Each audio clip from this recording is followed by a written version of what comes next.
You can tell a lot about a person not by what they say, but by how they make others feel when they say it. Most people think communication is about talking, about having the perfect comeback, the clever reply, the last word. But real communication isn't about proving a point, it's about connection. And that's what most people forget. The words are just the surface.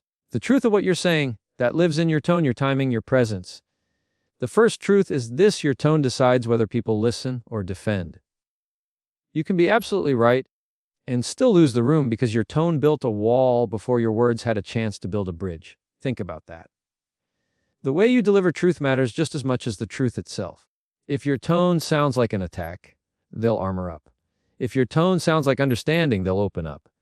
The moment you raise your voice, you shift the goal from solving the problem to surviving it. The power is not in the volume, it's in the control. Calm doesn't mean weak, calm means intentional. The second truth, and maybe the hardest one, is that listening is the loudest form of respect. You don't listen just to reply, you listen to understand what's beneath the words. Most arguments happen because people want to be heard, but no one's actually listening. When you slow down and let someone finish, even when you disagree, you communicate maturity without saying a word. Listening disarms people. It turns defense into dialogue. It says, I value what you're saying even if I don't agree. That's how trust grows. That's how influence builds. The third truth, clarity builds trust faster than words do. Confusion is where most conversations died. People don't need you to sound smart. They need you to sound clear. They need to understand your intention, your honesty, your boundaries. Clarity is what makes people feel safe. It's what separates manipulation from communication. You don't have to over-explain or prove your point 100 times. Clarity means saying what you mean once, with calm confidence. And here's the bonus truth, the one that ties it all together: the calmest person in the room controls the conversation. Not because they're dominating it, but because they're grounded enough not to react. Calmness makes space for logic. It invites respect. It gives you the power to steer the tone instead of being pulled into it. You'll notice that people who yell, argue, or talk over others often lose credibility, while those who stay centered gain it. Why? Because calm people don't chase control, they embody it. Communication isn't about winning. It's about understanding. It's not about proving your worth. It's about expressing it with confidence. Every conversation you have is a mirror. It reflects who you are under pressure. So ask yourself, are you speaking to be heard, or are you speaking to connect? If you can master these three truths, tone, listening, and clarity, your words will carry more weight, your presence will command more respect, and your conversations will start to feel less like battles and more like bridges. Because real communication doesn't happen when everyone's talking. It happens when someone chooses to understand first. Your tone decides whether people listen or defend. It's not the words that usually start the fire, it's how those words are said. You can tell someone the truth, but if your tone is sharp, defensive, or condescending, they won't hear the truth. They'll only feel the attack. The human mind reacts to tone faster than it processes meaning.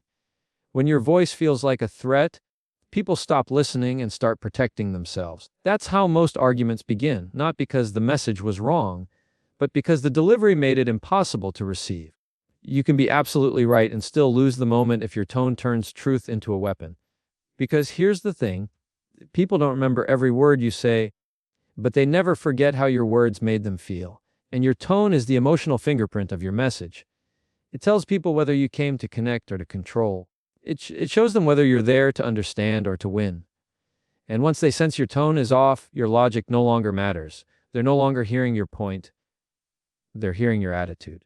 Tone is power, not the loud kind that forces attention, but the quiet kind that earns it. The tone of calm confidence says, I know what I believe, and I don't need to shout it. It creates space for trust. It lowers the temperature in the room. It tells the other person, you're safe to speak. You don't have to fight to be heard. That's the kind of tone that opens conversations instead of closing them. And that's how you get through to people, not by overpowering them, but by grounding yourself. Think about the last argument you had. When voices rose, did clarity grow or disappear? When emotion took the lead, did understanding get closer or farther away? Exactly. Because tone either builds a bridge or burns it. When your tone gets aggressive, your message gets lost. When your tone gets defensive, your credibility fades. But when your tone stays calm and centered, even people who disagree with you will respect you. Calm tone is the mark of emotional intelligence. It's not about being passive. It's about being precise. You choose your delivery with care because you understand something deeper. Control of tone is control of outcome. It's easy to raise your voice. It takes strength to lower it. Anger is easy, discipline is rare. When you lower your tone, you shift the energy. You send the message that you're not afraid of silence, that you're not reacting from ego but responding from wisdom. You show that you can handle disagreement without disrespect. And that's what makes people listen, not fear, not volume, but respect. Your tone also reveals your inner peace. The way you speak to others is often a reflection of how you speak to yourself. If your inner dialogue is harsh, impatient, or critical, it will leak into your tone with others. But when you practice self-awareness, when you slow down before you respond, you start to hear the difference. You start to notice how tone changes outcomes. You start to realize that winning a conversation isn't about being right. It's about staying grounded enough to keep the conversation from turning toxic. A steady tone makes you memorable for the right reasons. It makes people want to hear you again. You become the kind of person others can trust in tense situations because your calmness becomes contagious. Your tone becomes an anchor in a world full of noise. That's what great communicators understand. That tone shapes perception long before words ever land. It's not manipulation, it's mastery. So, before you speak next time, check your tone. Not the tone of your voice, but the tone of your intent. Are you trying to be understood or are you trying to be right? Are you speaking to connect or to control? Because your tone will always reveal it, and people will always respond to what they feel more than what they hear. The calm voice doesn't mean you've lost your power. It means you've gained control of it.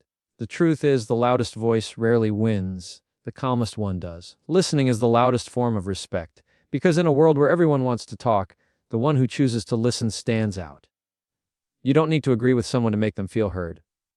You just need to give them your attention. Real listening isn't waiting for your turn to speak. It's quieting your own thoughts long enough to truly understand theirs. It's not about crafting the perfect response. It's about being fully present in the moment. That's what separates real communication from noise. When people feel unheard, they stop talking to understand. They start talking to defend. Most conflicts don't come from disagreement, but from feeling dismissed. Listening disarms that defense. It tells the other person, you matter enough for me to slow down. And that's powerful.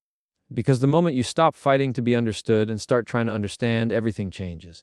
The energy shifts, the walls drop. You create space for honesty to enter the room.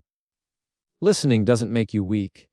It makes you wise. It means you've learned that control isn't about dominating the conversation, it's about guiding it through patience. When you listen, really listen, you communicate something deeper than words ever could: safety. You show people that they don't have to yell to be noticed. That their emotions are valid, even if you don't share them. And when people feel safe, they open up, they become less defensive, less reactive. That's how you turn conflict into clarity, not by pushing harder, but by pausing longer. Listening builds trust faster than any argument ever could. Because trust isn't built through talking, it's built through presence. It's easy to underestimate how powerful silence can be when it's intentional. Most people think silence means weakness. But silence paired with attention is strength. It gives others permission to express themselves fully. It tells them, I'm here. I'm not rushing you. I want to understand. And that kind of silence can transform tension into connection. It's the difference between someone feeling ignored and someone feeling valued. The truth is, listening requires more discipline than speaking. Anyone can raise their voice, few can hold their peace. It takes emotional maturity to let someone finish, especially when you disagree. It takes confidence to not interrupt, and it takes real self-control to resist the urge to fix, correct, or defend. But when you do, when you master the art of listening, people start to feel your presence differently. They stop bracing for an argument and start trusting the space you create. Because you're not reacting, you're responding. You're not racing to prove your point. You're grounded enough to let theirs land first. Think about the best conversations you've ever had, the ones that made you feel seen and understood. They probably weren't with the loudest person in the room. They were with someone who listened. Someone who didn't rush you. Someone who heard not just your words, but your emotions behind them. That's what real listening does. It hears what isn't being said. It recognizes that sometimes people don't need answers. They just need acknowledgement. Listening also changes you. It stretches your perspective. It teaches you patience. It shows you how to separate emotion from ego. When you listen, you start to understand that most people aren't trying to be difficult. They're trying to be understood in their own way. And that realization alone can soften even the hardest moments. You stop taking everything personally and start responding with empathy instead of defensiveness. There's a certain calm confidence that comes from being a good listener. You don't rush to prove your intelligence. Your patience proves it for you. You don't have to dominate the room. Your presence commands it naturally, because people remember the ones who make them feel heard. And that's what makes listening the loudest form of respect. It's quiet, but it echoes. It doesn't shout, but it speaks volumes. So the next time you're in a heated conversation, remember this: listening doesn't mean agreeing. It means understanding. And understanding is where real influence begins. When you listen, you turn defensiveness into dialogue. You turn tension into trust. You stop feeding the noise and start leading with calm. And in a world full of people talking over each other, the one who listens becomes the one who's truly heard. Clarity builds trust faster than words do. Because people don't trust what they don't understand. You can say all the right things, use the best vocabulary, and still lose someone's trust if your message is confusing or inconsistent.